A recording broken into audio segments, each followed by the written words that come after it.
too much of a good thing can actually become a bad thing, and that includes positivity. I'm optimistic at heart, but the more I learn about toxic positivity, the more I tend to reflect also on my kind of optimism and positivity to see if I'm bypassing my emotions, if I'm gaslighting myself into believing, like focusing on only the positive or not.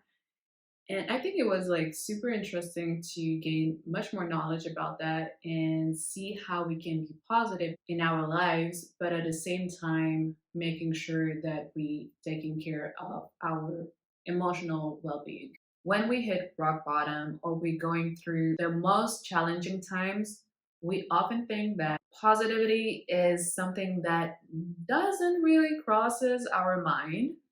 Yet it can be even more powerful when we're going through obstacles and challenging times, when we're going through hardships. And that's what I want to talk about today. Using healthy positivity instead of toxic positivity when we're going through hard times. Welcome to Conscious Matters. I'm Melissa. On this channel, I talk about conscious living through empowerment and holistic wellness, especially mental health. I think it's life-changing when you making the conscious effort to find tiny moments of joy every single day, even when going through tough times. And even with the state of the world today and everything that we can get really mad at or hurt by, finding tiny moments of joy or big moments of joy, but in a way that is healthy. So I'm going to focus on healthy positivity and letting go once and for all of toxic positivity. One trick that is very well known to find moments of joy every single day is gratitude. Gratitude is a life changer. It's so empowering. It's so powerful. It's so incredible. Gratitude every day alleviate our pain by giving us perspective, focusing on what is already working out, what we already have, our qualities, but it doesn't mean completely ignoring the rest that is not working for us and shifting that perspective to the part that is actually working. Finding moments of joy in moments of hardships also include not only gratitude, but also changing our emotional responses to obstacles and difficulty. We gotta stop trying to find happiness, satisfaction from the outside world, on conditions and people that are completely out of our control, and starting to really tap within in our inside world to actually find that happiness and that satisfaction. Caring about the solution and not the problem. Why am I saying that? Because if we put our happiness on things that we cannot control, people that are completely out of our control, our emotional state will be designed by external things. And when things are good, we will be good, we will be fine, we will be great. But when things will not be good, then we will feel terrible. And that is just not sustainable for our mental health and our general sense of happiness. Like Abraham Hicks would say, don't let your alignment depend on the conditional, or something of that sort. I'm pretty sure I'm quoting her not right, I'm quoting her wrong, but that's essentially what she means.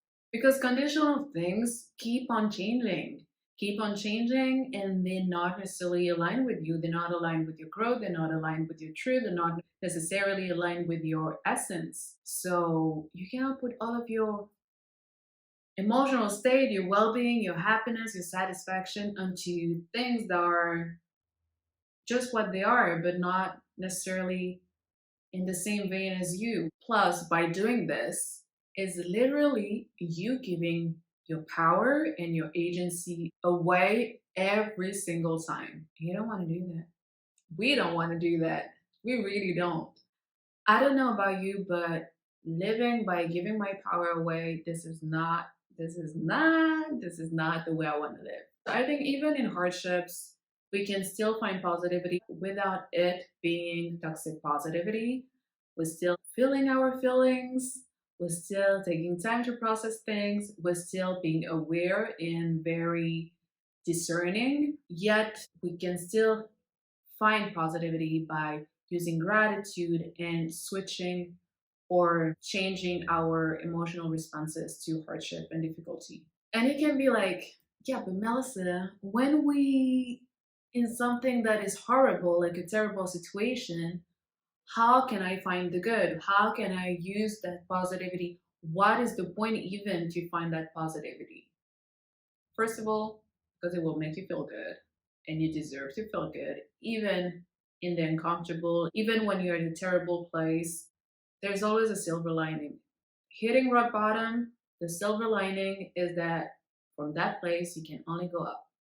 You cannot go deeper. So using that positivity will actually help you to keep on climbing up ahead so you can reach the top at some point or at least get out of the cave. So yes, silver lining, but like so many other things, I think it's very much about the perspective, the way that we look at things. It's a process, it's a learning curve, but you find something good in something difficult. There's a necessity of letting go because life is made of moments of joy, but also moments of pain. And in a way, that's the beauty of it because it's through the pain that we are able to enjoy the good moments when they're there. And during the good moments, we're also grateful to be in the good moments because we went through that pain. And although we feel energized and good and happy during moments of joy, we equally feel pessimistic and defeated in moments of suffering. But it's exactly in these times that we have to remind ourselves that we are more than our thoughts. We are more than our experiences. We are more than what we are currently experiencing. We are more than what we think we are. So letting go of that illusion, but also letting go of the illusion of the past. Most of the time, we tend to romanticize, overhype our memories from the past. Like, oh, it was so much simpler back then. It was so nice when I was younger. My young adult years were the best time of my life. And all of that, all of these little phrases that we say to ourselves. But was it really though? When we truly think about it objectively, was it really better? Go talk to any young adult or even your young adult self. If you really like tap into your young adult self, I'm pretty sure that 90% of the time, it was not all rosy, peace, love, and fun all the time. Each phase of our lives, even back in the past when we thought it was like so great, has good times, but also its load of challenges and obstacles. Even children, when they go to school and they tell you your day, it was plenty of good moments, but maybe they bickered with one of their friends and they said something to them that really hurt their feelings. That is a challenge, that is an obstacle. So I think we have to like let go a little bit of the romanticizing the past and the illusion that when we are in one experience right now, it literally defines all of our life. Because it's so much more complex than that. It's so much more layered. There is like this constant duality in life that makes things so interesting, first of all.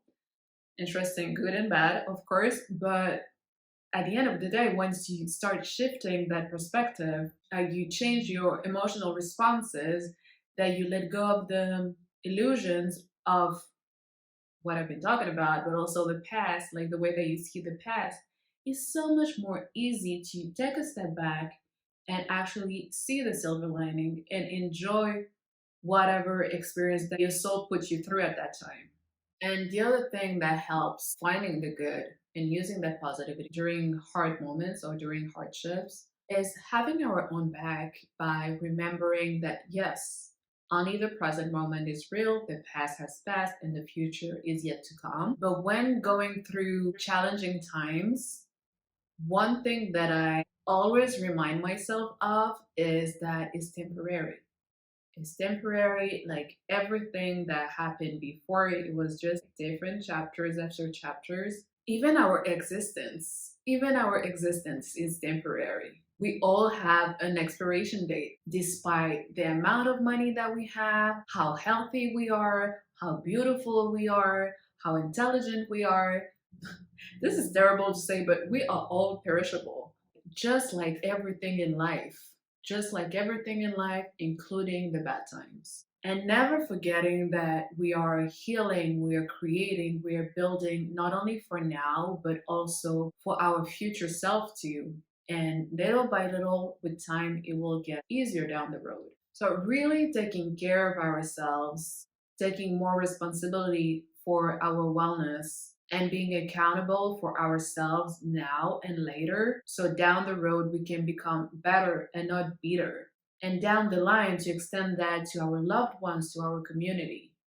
And when you feel a little bit blindsided by life, or just like laser focused on the negative that is going on in your life right now, even though it's very legitimate to feel a certain way, something that can actually like really lift you up, or really lift us up, because I'm talking like that, but I'm part of it. I'm really part of it. So, and it's things that I constantly practice over and over and over again. It's never like, okay, I just know all of that and then it's a given. It's just like constant effort. But at some point, you realize that having this new perspective is actually building you up even when you feel down. And one thing that really builds you up when you feel down is finding more meaning in life instead of letting yourself slide. Because once you let yourself slide little by little, it gives room for self-hatred, self-destruction, and despair. And even though it might be very legitimate, because of what you're going through, is not helping the situation. That doesn't mean that you can never feel bad or having lazy days anymore. We're still humans. We are not little machines. We're not robots. So we do have emotions, and sometimes a lot of them. These are normal. It's normal to have bad times. But it's so important to make these moments just what they are, moments, and not making them your lifestyle. They are not the grand picture. They're just a little part of the journey.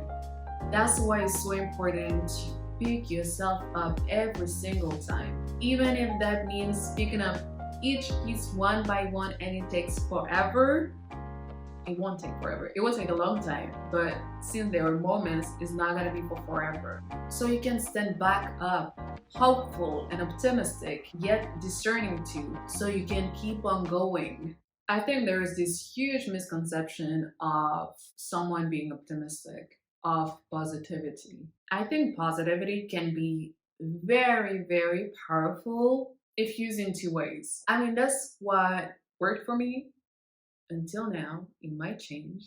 But these two things are incredible to practice so you can incorporate healthy positivity in your life. The first thing is your own definition of positivity. How do you see it? How do you want to embrace it? How do you want to embody it? So to me, positivity has nothing to do with being naive or gullible or just a dum-dum and seeing everything like, oh, everything is so nice and happy and things like that. Being naively optimistic and bypassing your emotions. No, to me, it's not that, because that is actually toxic positivity. You don't want to do that. I mean, I wouldn't want to do that. But I mean, you do you. You do you. The way I see being positive or practicing positive thinking is believing and wanting to live in an illusion that is greater than the one that you're currently experiencing. In other words, creating high vibration to match your desired outcomes, because you're in full knowing that what you think you attract. I recently read this quote that I found quite powerful and interesting at the same time, that said, your energy introduces you before you even speak. And this is so true. I mean, try to do the experiment yourself. Like when someone walks in the room, without talking to them first, you can pick up like few things. The vibe of the person, the mood, or things like that. I think this is very true. So positivity also helps you to work on your energy, the vibes you give off. So make sure they're good. Make sure they're good. I mean, that's a whole other topic that I would love to get into in another video. If you're interested, put it in the comments down below. So yeah, it's powerful to really like define your own version of positivity, the version that you want to embrace, that you want to embody in your life. I said that it will be a second thing. Second thing is living in the right here, right now. Living in the present moment, even if we're preparing for the future. Taking one step at a time, enjoying each stage of the process of this grand picture that is your life. Because first, even though you have a goal or you have like a certain vision that you want to achieve, at the end of the day, you will never know if you ever get there, you ever get to that place, because lifespan can get in the way and stop it all. So at least you would have enjoyed parts of the process towards the goal. But if you just like focus on the goal and you missing out on your life while reaching the goal, and the goal is not even guaranteed, it's not only a waste of time, but it's just sad because it's also a waste of life. Living in the present moment, because two, this journey is fully yours and yours only. Not one other person is gonna walk the exact same path as you, going to the exact same experiences. They might be similar, but they will never be the same exact one back to back, which is pretty crazy when we think about it. Like how unique all of our experiences, this experiment of life, is completely different yet similar, because we all have like these big life stages that are common to every single human on this earth. But how we get there, every single step is so different. That is uniquely yours and not identical in its entirety to other people's path. These experiences were just made for me. And I think when you have that perspective, it makes us feel special and lucky at the same time. Even during the bad times, it's much easier and almost automatic to use that positivity that actually lifts us up and make us move to another moment. That might be much more enjoyable.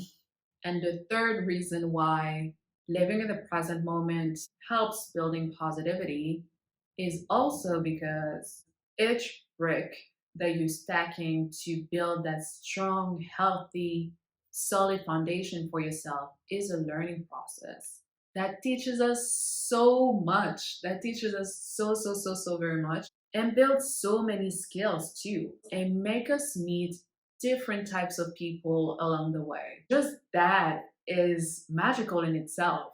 It's pretty amazing. I really do think that is a superpower to use healthy positivity, not toxic positivity, during hardships. Because you attract what you focus on. Focus on the good and how you can create more of that in your life. Care about feeling good. Let go of the things that are bringing you out of alignment with your truth. Still be discerning, honest, genuine, authentic, and in touch with reality. Keep on feeling your feelings, because it's super cool to live in our heads and have like all of this beautiful word that is up there. We are still human beings. We need to be in a state of being to exist on this physical plane. I mean, that's the whole point of us being on this earth in the first place. So let's stay positive for our own sake and radiate that positivity onto others so they can brighten their lives as well. I'd love to learn more about how you deal with hardships. Do you even incorporate positivity, or is it like something that you completely not think about when you going through hard times? I'd love to learn more. I love to have discussions in the comment section and expand on the subject and spread the positivity around, because we all need a little bit of positivity in our lives. Don't forget to like, comment, subscribe, and share this video to help this channel to keep on spreading the word about conscious living through holistic wellness. As always, stay true, keep on showing up for yourself, and let your soul lead the way.